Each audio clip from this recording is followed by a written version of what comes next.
At my housewarming party, my sister grinned and said, "This $960,000 place is perfect for my kids."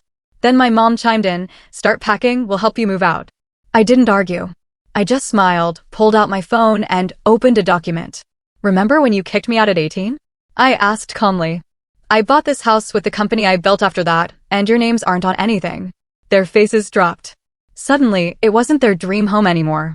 There are moments in life that redefine everything, moments so steeped in betrayal that they carve a permanent scar.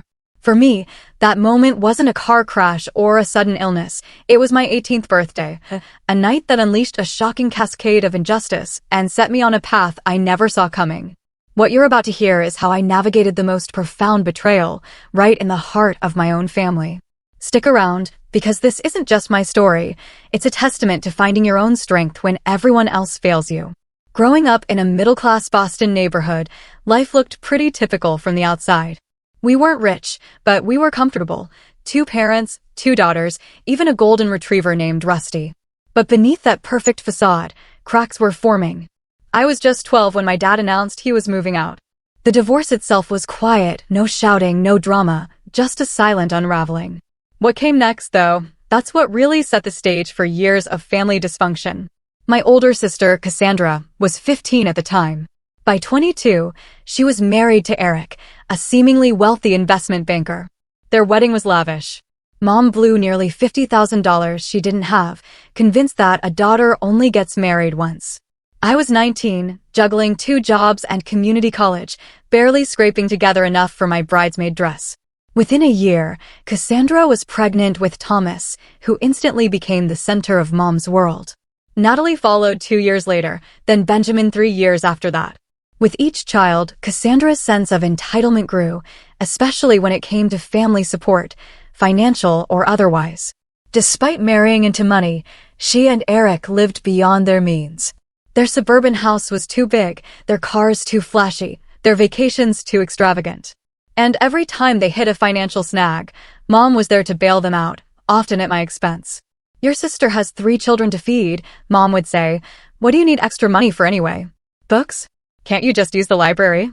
Meanwhile, I was working myself to exhaustion.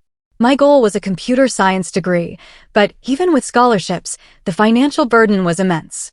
I was a barista in the mornings, a tutor in the afternoons, a data entry clerk on weekends. Sleep? That was a luxury I couldn't afford. Dad wasn't much help either. After the divorce, he moved to Chicago, started a new family, and our calls became less and less frequent. Mom made it almost impossible for him to stay connected with me, forgetting to tell me he called or accidentally deleting his messages. Still, I persevered. While Cassandra was posting endless photos of her perfect family vacations, I was pulling all-nighters, coding, and studying. I graduated high school at the top of my class, even earning a partial scholarship to a state university. Mom came to my graduation, but left early because Cassandra called with a family emergency. Thomas had a mild fever. Through it all, I never complained. I just accepted it as my reality and vowed to build my own success on my own terms. What I didn't expect was how dramatically everything would change on my 18th birthday. That night redefined everything and set me on a path that led directly to the confrontation at my housewarming party 14 years later. My 18th birthday fell on a Tuesday. I remember because I'd actually managed to get the evening off work, a rare treat. I wasn't expecting much of a celebration. Cassandra and Eric had just announced they were expecting their 3rd child, so all the family attention was, naturally, on them. Still, turning 18 felt significant. I was legally an adult, finishing high school, and had been accepted to 3 universities with partial scholarships. That evening, I walked in from my tutoring job to find Mom and Cassandra hunched over spreadsheets at the kitchen table. They barely looked up. "There's leftover lasagna in the fridge if you're hungry," Mom mumbled, eyes glued to the papers. I heated a plate and joined them, curious about their intense focus. "What are you working on?" Mom glanced up. "Just figuring out some financial matters. Cassandra and Eric need a bigger house now that Benjamin's on the way." I nodded, used to these conversations. But then, a cold dread snaked through me. My college paperwork was scattered among their spreadsheets. "Why do you have my college paperwork?" I asked, my voice barely a whisper. Cassandra sighed dramatically. "We might as well tell her, Mom." Mom straightened the papers and looked at me with that expression, the one that always preceded news about some family sacrifice I'd have to make. Hazel, we need to discuss your college plans, she began. With Cassandra expecting again, they really need a 4-bedroom house. Eric's bonus wasn't as large as they expected this year, and they're a bit stretched. I sat in silence, already knowing where this was going. The thing is, Cassandra interjected, we've calculated everything, and even with Eric's salary and Mom helping with the down payment, we're still short. Short for what? I asked, even though the answer was screaming in my head. We need to use your college fund, Mom stated flatly. It's not like you don't have scholarships already. And community college is perfectly respectable. You can transfer to a university later when things aren't so tight for the family. My college fund. The money Dad had started before the divorce, the money Mom had promised remained untouched for my education. The fund I'd counted on to cover what scholarships wouldn't. But that's my money, I said quietly. Dad set it aside for my education. Cassandra rolled her eyes. Don't be selfish, Hazel. We're talking about a home for your niece and nephews. Where are they supposed to sleep? Should Benjamin just live in a closet because you want to attend some fancy university? That's not what I'm saying. I protested. But I've worked so hard for this. I've maintained a 4.0 GPA while working multiple jobs. Those scholarships won't cover everything. You can take out loans like everyone else, Cassandra snapped. Eric and I have a mortgage. That's life. Or, Mom added, you could live at home and attend community college. That would be much more economical. Something snapped inside me. A lifetime of compliance, of being second best, gave way to a surge of pure indignation. No. The simple word hung in the air. Mom blinked, unaccustomed to any resistance from me. Excuse me, she said. No, I repeated, stronger this time. That money is for my education. Dad, and you set it aside for me. It's not Cassandra's house fund. Mom's expression hardened. This isn't a negotiation, Hazel. This is what's happening. Your sister has a family to provide for. And I have a future to build. I countered, my voice shaking. I've earned those scholarships. I've worked while maintaining perfect grades. I deserve to use my college fund for college. Cassandra laughed, a cold, dismissive sound. Oh, please. Like you know anything about real responsibility. Try having 3 children before you lecture us on what you deserve. Tears threatened, but I held them back. This isn't fair, and you know it. Mom stood up, her chair scraping loudly. If that's your attitude, you have a choice to make. Accept that the money is going to help your sister, or pack your bags and figure out life on your own. You're 18 now, after all. The ultimatum hung in the air. Cassandra looked smug, certain I would back down as I always had. But something had broken inside me. Years of being second best, of sacrificing my needs for Cassandra's wants. I stood up slowly. I'll pack my bags. The shock on their faces would have been satisfying if I hadn't been utterly terrified. Mom clearly hadn't expected me to choose independence. Don't be dramatic, Cassandra scoffed. Where would you even go? I didn't answer. I walked to my bedroom and pulled out my largest suitcase. With mechanical efficiency, I packed clothing, toiletries, my laptop, and important documents. Family photos stayed on the walls. They didn't feel like mine anymore. Mom appeared in my doorway as I zipped the suitcase closed.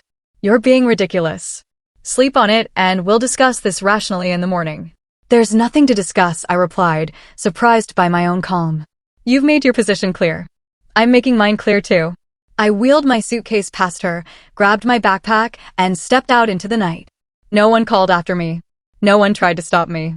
That night, I slept in my car in a Walmart parking lot, using my work uniform as a pillow. The next day, I went in my barista job as usual, saying nothing about my circumstances. For 2 weeks, I maintained this routine, working my 3 jobs, sleeping in my car, showering at the gym where I had a discount membership. I told no one. On the 15th day, Professor Diane Reynolds, my computer science teacher, noticed me dozing in the library between classes. She gently woke me and asked if everything was all right. Something in her kind eyes broke my carefully maintained composure, and I told her everything. That evening, she drove me to her house and showed me her guest room. It's yours until you figure things out, she said simply. No one should face this alone.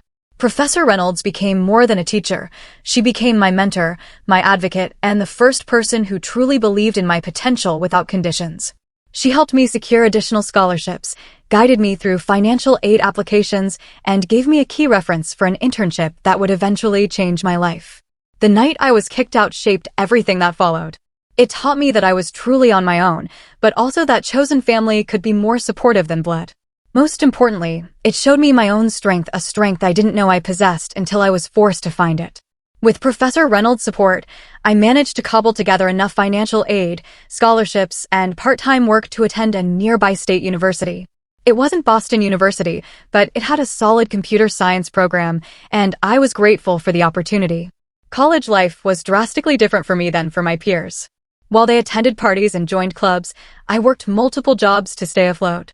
I waited tables at a diner near campus in the mornings, worked at the university IT help desk between classes, and did freelance web development projects late into the night.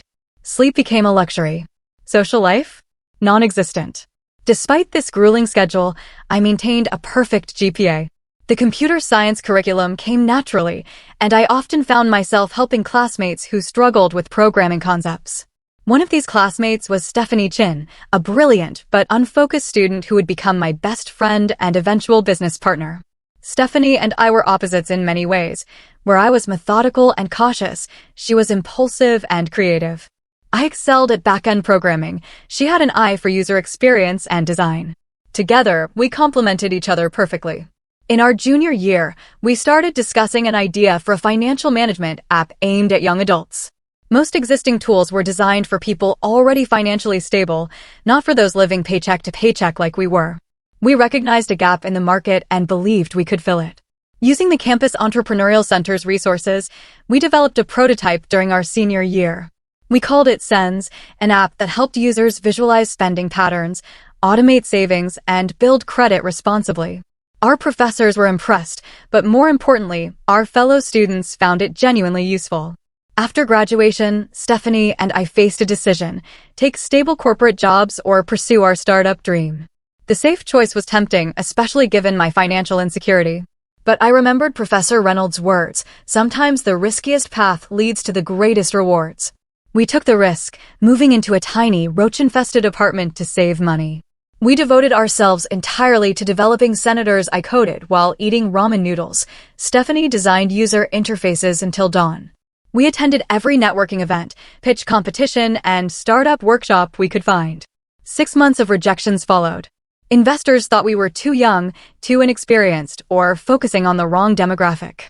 College students don't care about financial planning, one venture capitalist told us dismissively. But we persisted. A breakthrough came when we won a small business grant that allowed us to hire our first employee, a marketing specialist who helped us refine our messaging. We pivoted slightly, targeting recent graduates burdened with student loans rather than current students. The app gained traction slowly at first, then exponentially. A tech blog featured us in their Apps to Watch section. A financial influencer with millions of followers recommended Sens to her audience. Our user base grew from thousands to hundreds of thousands. During this growth period, I occasionally thought about reaching out to my family. I'd had minimal contact since that night. Mom had called once, 3 months after I left, not to apologize, but to inform me that they'd gone ahead with using my college fund for Cassandra's down payment. Dad sent occasional texts checking in, but our relationship remained distant. I focused instead on building my company and my life. The years passed in a blur of code, meetings, and gradual success. Stephanie and I moved from our dingy apartment to a proper office. We hired more developers, customer service representatives, and marketing specialists. Sens evolved from a simple budgeting app to a comprehensive financial platform. 5 years after launching, we received an acquisition offer from one of the largest financial technology companies in the country. The number was staggering, enough money to make both Stephanie and me millionaires several times over. After weeks of negotiations and soul-searching, we accepted. I was 30 years old and suddenly wealthier than I'd ever imagined possible. The scared 18-year-old sleeping in her car seemed like a different person. Entirely. With financial security came the freedom to make deliberate choices rather than desperate ones. I invested most of my windfall, donated to scholarships for first-generation college students, and finally allowed myself to think about creating a home, our real home, not just a place to sleep between work shifts. After months of searching, I found it, a beautiful craftsman-style house in an upscale neighborhood. At $960,000, it was a significant investment, but well within my means. The 4-bedroom home had character and charm: hardwood floors, large windows, a wraparound porch, and a spacious backyard. It needed some renovations, but I saw its potential immediately. As I signed the closing documents, I thought about the irony. 14 years ago, my college fund had been taken to help buy Cassandra a larger house. Now, I was purchasing a home worth nearly $1 million through my own efforts. During the renovation process, I received an unexpected message from my father. He'd seen news of Sen's acquisition online and wanted to congratulate me. Our conversation was awkward but opened a door. He explained that he'd lost track of me after I left home and had been too ashamed to try harder to find me. He divorced again and moved back to Boston. Would I consider meeting for coffee? That coffee meeting was tense, but healing. Dad apologized for his absence during my difficult years. He admitted to knowing about the college fund situation, but feeling powerless to intervene. I didn't forgive him immediately, but I appreciated his honesty. We agreed to work on rebuilding our relationship slowly. During our conversation, he mentioned that Cassandra and Eric were having financial troubles again. Apparently, they'd had to downsize after Eric's company underwent restructuring. Mom was still supporting them however she could. They don't know about your success, Dad said. I haven't told them. I nodded, unsure how I felt about that. Part of me wanted them to know, to see that I'd succeeded despite their lack of support. Another part preferred my accomplishments to remain private. As my house renovations neared completion, I decided to host a housewarming party. After some consideration, I added my family to the guest list. Stephanie thought I was setting myself up for disappointment, but I felt it was time to close that chapter of my life, one way or another. I sent formal invitations to Dad, Mom, Cassandra, and Eric. Dad responded immediately with acceptance. Mom called, surprised but agreeable. Cassandra sent a text, looking forward to seeing how you're doing. We'll be there. The stage was set for a reunion I never expected, one that would prove more dramatic than even I could have anticipated. The morning of my housewarming party dawned bright and clear. I woke early, despite having stayed up late putting final touches on the house. Every room was perfect. The living room with its comfortable sectional and built-in bookshelves, the gourmet kitchen with marble countertops and professional-grade appliances, the dining room that could seat 12 comfortably, and upstairs. 4 beautifully appointed bedrooms, including a master suite with a balcony overlooking the backyard. Stephanie arrived at 10 a.m., armed with champagne and decorations. Are you sure you want to go through with this? She asked, arranging flowers in a vase. It's not too late to uninvite them. I need closure, I replied, though my stomach churned at the thought of seeing my mother and sister again. Besides, they're just 3 people out of 30 guests. If things get uncomfortable, we'll have plenty of buffers. The caterers arrived at noon, setting up stations throughout the first floor. By 3, everything was ready. Food, drinks, music, and my nerves on edge. My colleagues from the tech world arrived first, followed by neighbors eager to meet the new resident on their street. Professor Reynolds came with her husband, embracing me warmly and whispering how proud she was. Friends from college, industry connections, and my financial advisor rounded out the group of early arrivals. At 4:30, the doorbell rang again. I opened it to find my father standing awkwardly on the porch, a gift bag in hand. Dad, I said, the words still feeling strange in my mouth after so many years. Hazel, he replied, his eyes taking in the house behind me. This is impressive. I invited him in, giving him a brief tour while introducing him to a few guests. He seemed genuinely pleased to see how well I was doing, if somewhat out of place among the successful professionals who filled my home. Your mother and sister should be here soon, he mentioned as we reached the kitchen. They were planning to come together. I nodded, refilling my water glass to hide my nervousness. And how are they? Dad hesitated. Managing Eric's job situation has been tough on them. They sold their house last year and moved to a townhouse. Eleanor, your mom, helps with the kids a lot. Before I could respond, Stephanie appeared at my elbow. More guests arriving, she murmured, including, I believe, your mother and sister. Taking a deep breath, I made my way to the front door. There they stood, Eleanor, barely aged despite the 14 years since I'd seen her, and Cassandra, still beautiful, but with lines of stress around her eyes. Behind them stood Eric, looking significantly older and more worn than I remembered, and their 3 children, Thomas, now a teenager, Natalie, a preteen, and Benjamin, about 10 years old. Hazel, Mom said, her voice careful. Thank you for inviting us. Welcome, I replied, stepping back to allow them entry. Please come in. The children hung back shyly, clearly coached to be on their best behavior. I smiled at them, these niece and nephews I barely knew. There's a game room upstairs if you get bored, I told them. Second door on the right. That broke the ice a bit. Thomas asked if I had a gaming console, and when I confirmed I did, the kids disappeared upstairs after quick thank yous. Beautiful home, Eric commented, looking around with professional interest. The architectural details are impressive. Thank you, I replied. The renovation took 6 months, but it was worth it. 6 months. Cassandra's eyebrows rose. You must have had quite a team working on it. I did, I confirmed, without elaboration. Would you like a tour? Leading them through the house, I noticed Cassandra's expression growing increasingly calculating. She ran her hand along the quartz countertops, peered into closets, and made comments about the excellent space for children in the backyard. Mom followed more quietly, occasionally commenting on a decoration or asking about a feature. This must have been quite an investment, she finally said as we reached the master bedroom. It was, I acknowledged.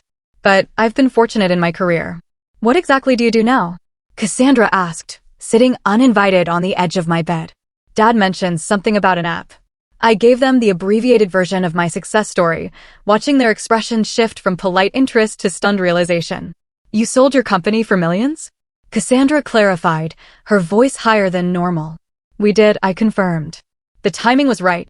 The tour continued downstairs, where more guests had arrived. I introduced my family to Stephanie, to Professor Reynolds, to colleagues and friends who knew parts of my story.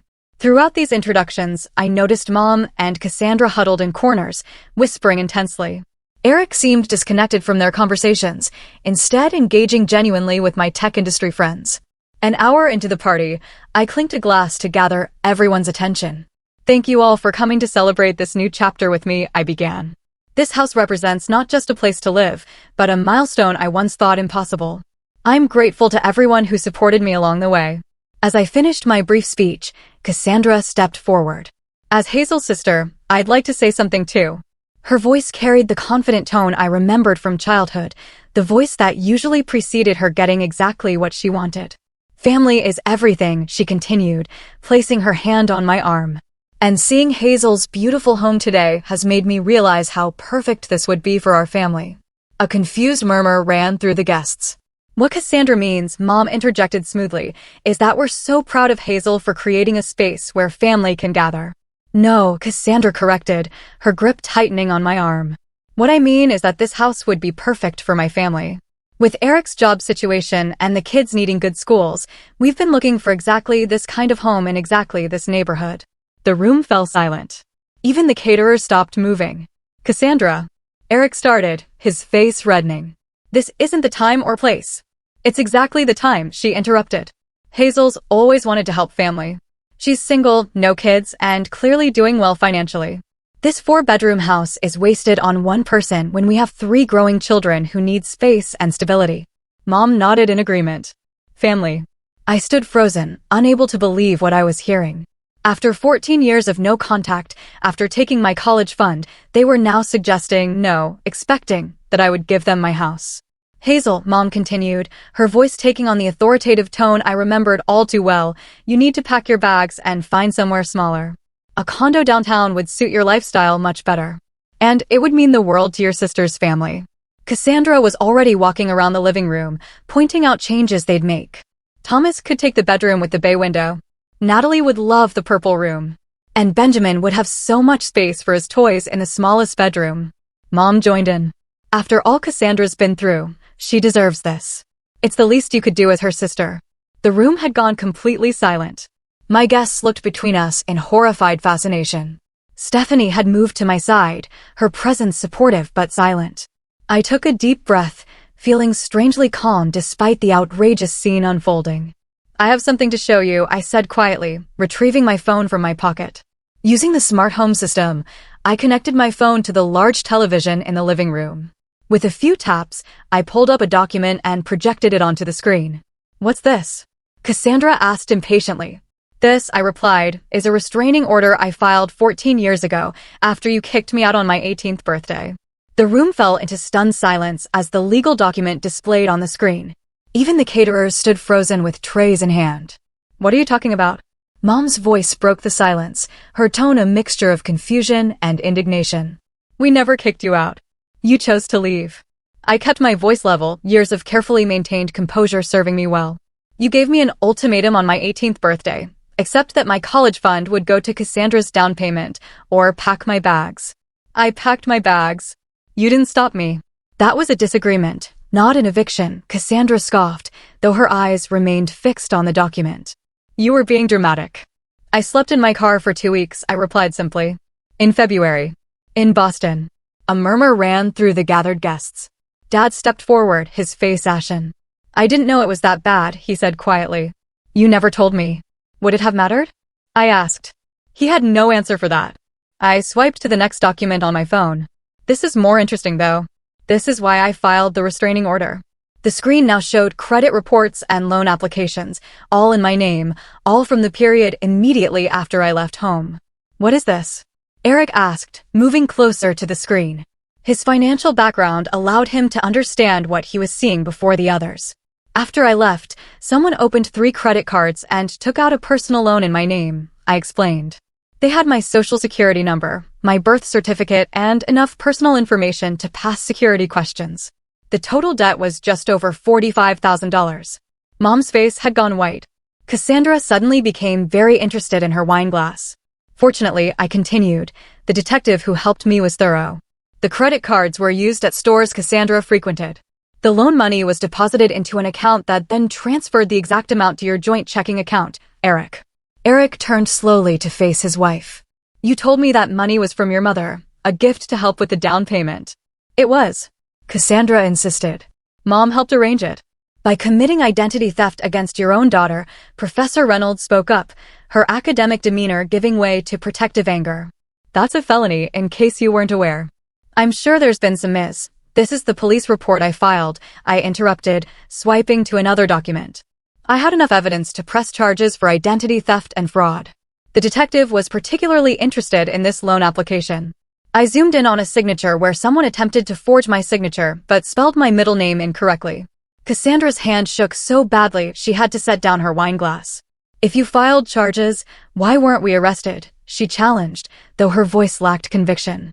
Because I didn't pursue it, I answered simply. I was 18, terrified, and despite everything, you were still my family. So I made a deal with the detective. I would pay off the fraudulent debts myself if they documented everything, but held off on prosecution. I swiped to another document.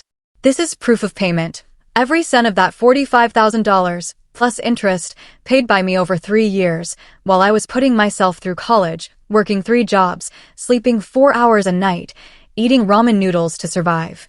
While paying off debt I never incurred. Eric looked physically ill. I had no idea, he said, his voice barely audible. Cassandra told me her parents were helping with the down payment as a gift. Just one parent, I corrected gently. And it wasn't a gift. It was theft. Mom finally found her voice. You're twisting everything to make yourself the victim, she accused. We've always done everything we could for you. Sometimes families need to make hard choices for the greater good. The greater good? Dad's voice rose unexpectedly. Eleanor, she was 18, our daughter, and you stole from her. Mom turned on him. Don't you dare judge me, Michael. You walked away. You left me to handle everything. I left you, not our daughters, he retorted. And I certainly didn't authorize you to steal Hazel's college fund or commit fraud in her name. He turned to me. I knew about the college fund. I'm sorry I didn't fight harder for you. But the credit cards, the loan. I had no idea.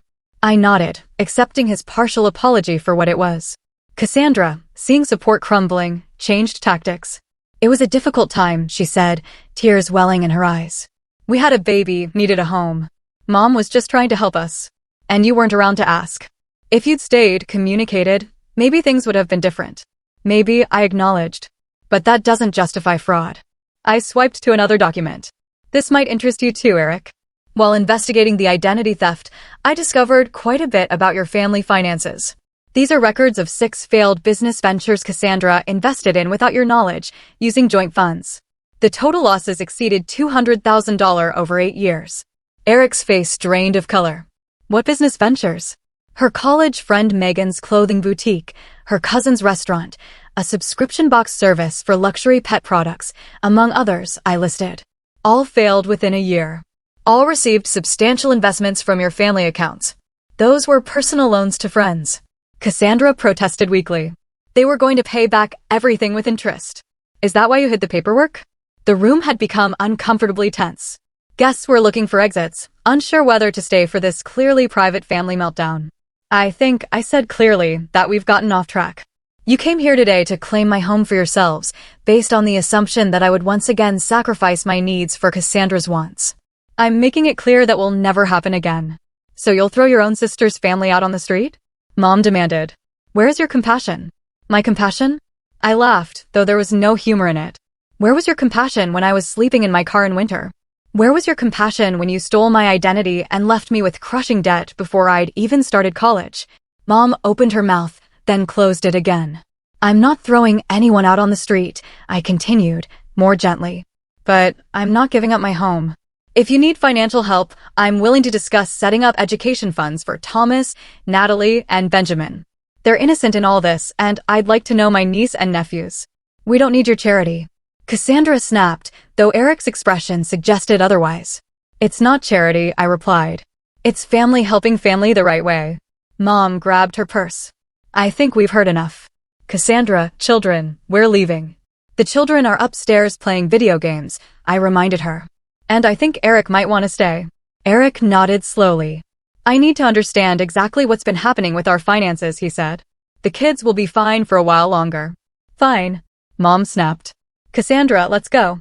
As they moved toward the door, Stephanie stepped forward. I think that's best. This is supposed to be a celebration of Hazel's new home, not a venue for attempted property theft. Mom's face flushed dark red. How dare you? This is a family matter. Yes, Stephanie agreed. And Hazel's chosen family is here to support her. You might want to think about what real family support looks like before you return. After they left, the party slowly regained its momentum, though conversations inevitably centered on the dramatic confrontation. Eric remained, speaking quietly with my financial advisor in a corner, occasionally glancing at his phone as though seeing texts from Cassandra. Later, as guests began to leave, he approached me. I owe you an apology, he said formally. I had no idea about the identity theft or the investments. I knew about the college fund, but Cassandra told me you had agreed to it. Would it have mattered if you'd known the truth? I asked. He considered this. I'd like to think so. But honestly, I was different then. Success and money were all that mattered. He glanced around the room. Looking at what you've built on your own, I realize how misguided my priorities have been. What will you do now? I asked. Have a very difficult conversation with my wife, he replied grimly. And probably contact a divorce attorney. The financial deceptions are too significant to ignore. I felt a surprising pang of sadness for my sister. For all her flaws, I'd never wished for her marriage to end. I meant what I said about education funds for the children, I told him, regardless of what happens between you and Cassandra. He nodded gratefully. They'd like to know their aunt. Especially Thomas. He's interested in programming. After Eric left to collect the children, Stephanie and I began cleaning up. Well, she said, loading glasses into the dishwasher, that was the most dramatic housewarming I've ever attended. I laughed, feeling lighter than I had in years. Not exactly the closure I expected, but closure nonetheless. Do you think they'll try to contact you again? She asked. Mom and Cassandra? Eventually. When they need something. I closed the dishwasher and straightened up. But next time, I'll be prepared. No more doormat, Hazel. As the last guest departed and quiet settled over my new home, I walked through each room, appreciating what I'd built, not just the physical structure, but the life it represented. A life earned through perseverance, hard work, and the courage to stand up for myself when it mattered most. The days following the housewarming were surprisingly peaceful. I had expected harassment from Mom and Cassandra, angry calls, manipulative texts, perhaps even unannounced visits. Instead, silence. It was Eric who contacted me, requesting to meet at a coffee shop near his office. Cassandra moved in with your mother, he informed me over lattes, 3 days after the party. She took the kids for now, but we've agreed to equal custody while we sort things out. I'm sorry about your marriage, I said sincerely. He shrugged, looking both exhausted and relieved. After what came to light at your party, I started digging deeper into our finances. It's worse than you know. We're not just struggling, we're nearly bankrupt. How's that possible? You had a good position at the investment firm. Had, he emphasized. I was let go 6 months ago. Downsizing. I've been working as a financial consultant since then, but making about 1/3 of my previous salary. Meanwhile, Cassandra continued spending as though nothing had changed. He pushed a folder across the table. These are statements from accounts I didn't even know existed. Credit cards maxed out, loans I never signed for, second mortgages on the house before we sold it. Reviewing the documents, I felt a wave of déjà vu. She did to you what she and Mom did to me, I realized, except on a much larger scale. He agreed grimly. We're talking hundreds of thousands in debt. What will you do? Bankruptcy seems inevitable, he admitted. I nodded, understanding his priorities. The offer for education funds still stands, I told him. I can set up accounts that can only be used for educational expenses. That would mean everything, he said, genuine gratitude in his voice. And maybe, would you consider spending time with them occasionally? They need stable adults in their lives right now. That conversation marked the beginning of a new relationship with my niece and nephews. They were bright, curious children who bore the strain of their parents' conflict with remarkable resilience. About 2 weeks after the housewarming, Dad invited me to dinner. Over pasta at a quiet restaurant, he shared his perspective on the years of family dysfunction. I failed you, he said plainly. After the divorce, Eleanor made it difficult to maintain contact, but that's no excuse. I should have fought harder to stay involved in your life. Why didn't you?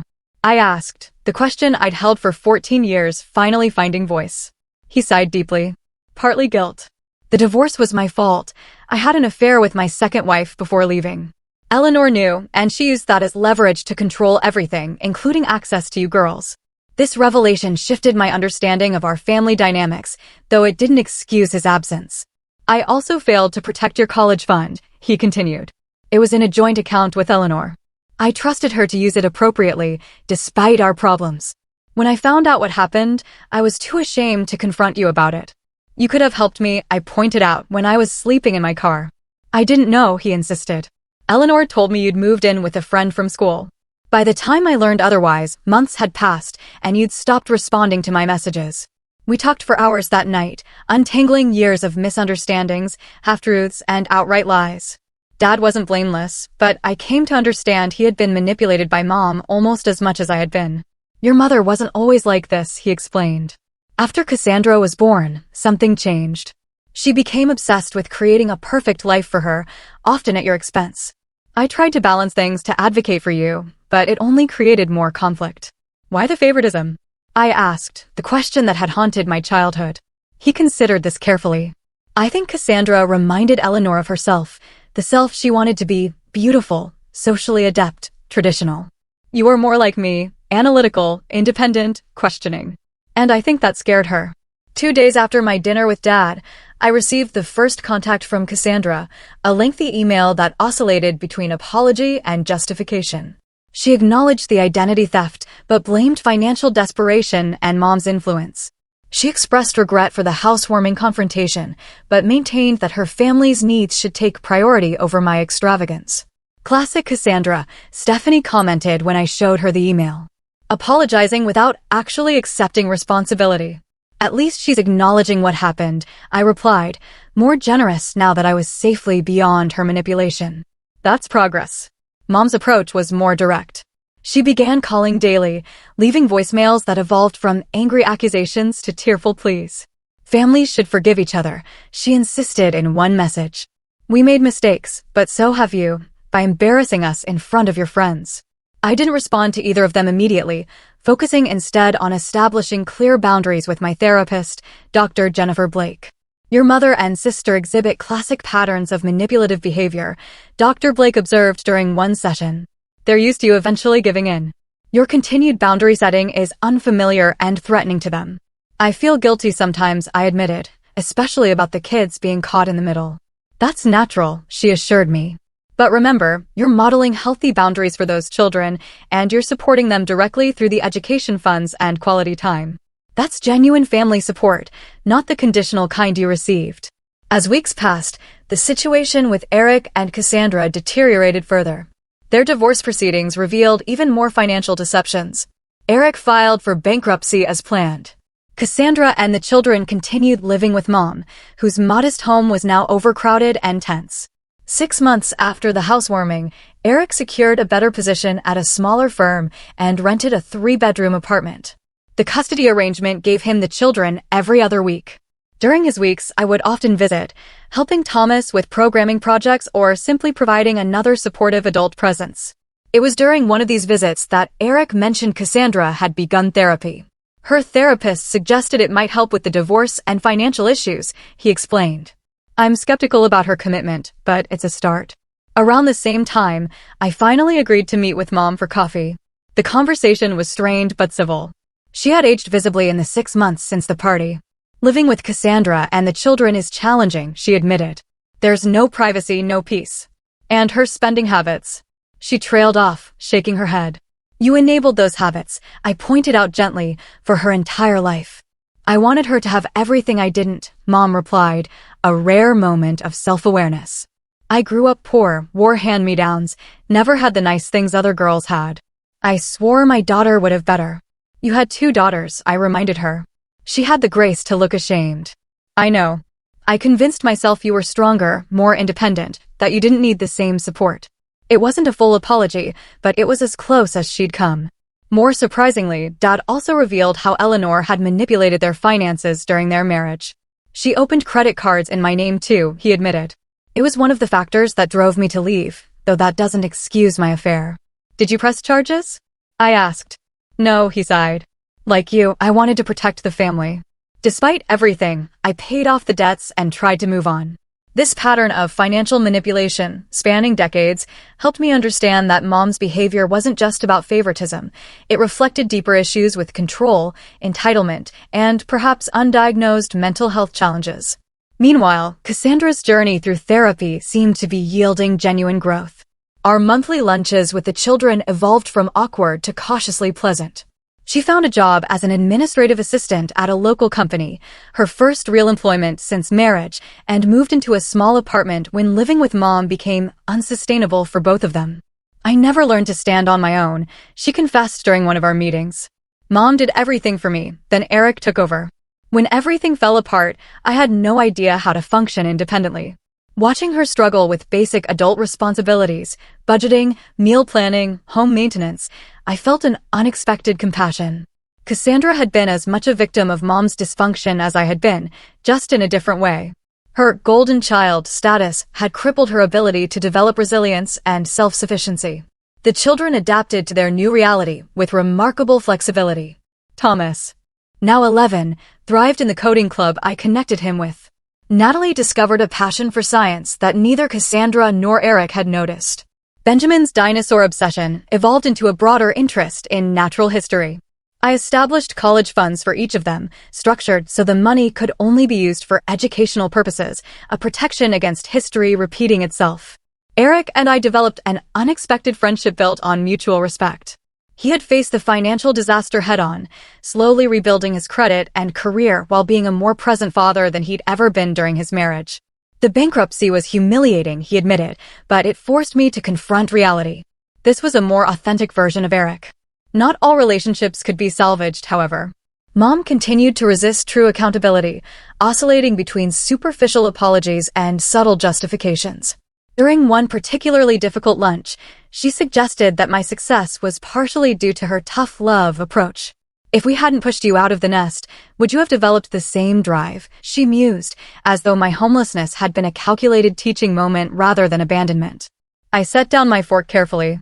That's like saying abuse makes people stronger. Some survive despite it, not because of it. I succeeded in spite of how you treated me, not because of it. She changed the subject quickly, uncomfortable with direct confrontation, as always. These moments reinforced Dr. Blake's assessment that while Mom might improve her behavior to maintain contact, true remorse or insight might never come. Some people aren't capable of the depth of self-reflection necessary for genuine change, Dr. Blake explained. You can adjust your expectations accordingly and decide what kind of limited relationship, if any, serves your well-being.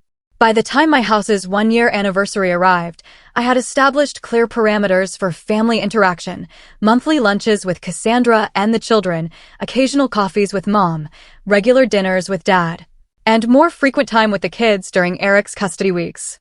To mark the occasion, I hosted another gathering, smaller, more intimate, and limited to those who had genuinely supported me. Dad came with his new girlfriend, a kind librarian named Laura. Eric brought the children. Stephanie and Professor Reynolds attended with their partners. Colleagues who had become friends filled out the group. Cassandra had asked to come, but I wasn't ready for that yet. Instead, I invited her to bring the children for lunch the following weekend, a separate, more controlled reunion. That lunch was awkward but important. Cassandra seemed subdued, less entitled than I remembered. Therapy is helping, she said as the children played in the backyard. I'm starting to understand why I've made the choices I have. That's good, I responded cautiously. I'm sorry, she said suddenly, for everything. The college fund, the identity theft, the housewarming disaster. I've been a terrible sister. The apology caught me off guard with its apparent sincerity. Thank you for saying that. I'm not asking for forgiveness, she clarified. Just a chance, eventually, to have some kind of relationship. For the kids, if nothing else. I nodded slowly. I'd like that too. Eventually. As she prepared to leave, Cassandra paused at the door. Your house really is beautiful, she said. And you deserve it. That simple acknowledgement, more than anything else, suggested that real change might be possible, not just in our relationship, but in Cassandra herself. The journey from that terrible night at 18 to now had been longer and more difficult than I could have imagined. But standing in my home, watching my niece and nephews wave goodbye from Cassandra's car, I felt something I hadn't expected, not just closure, but the possibility of a new beginning. On my terms, with boundaries intact and self-respect preserved. The seasons changed, and with them, so did the dynamics of my unexpected family reconciliation. Winter melted into spring, which bloomed into summer, bringing with it both challenges and moments of genuine connection.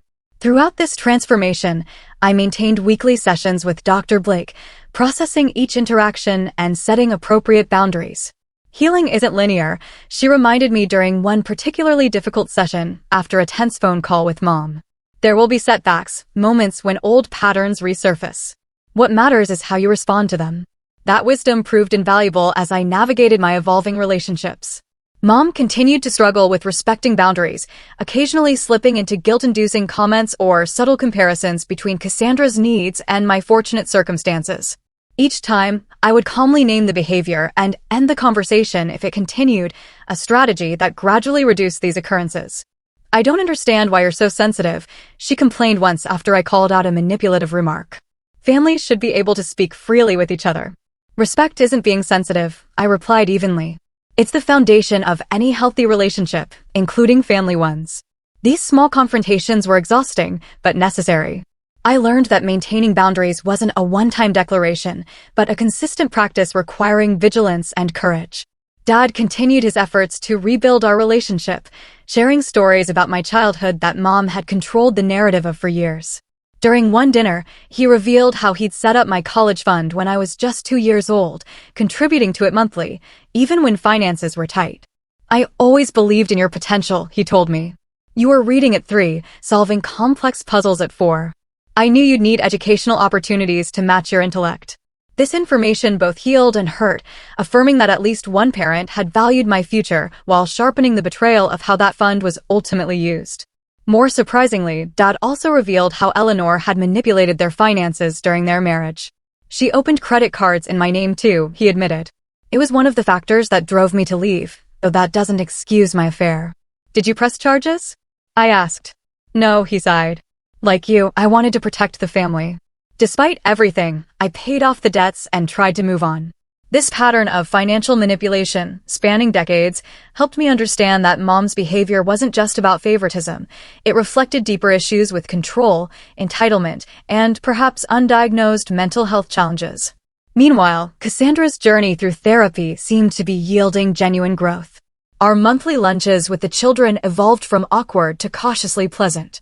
She found a job as an administrative assistant at a local company, her first real employment since marriage, and moved into a small apartment when living with Mom became unsustainable for both of them. I never learned to stand on my own, she confessed during one of our meetings. Mom did everything for me, then Eric took over. When everything fell apart, I had no idea how to function independently. Watching her struggle with basic adult responsibilities, budgeting, meal planning, home maintenance, I felt an unexpected compassion.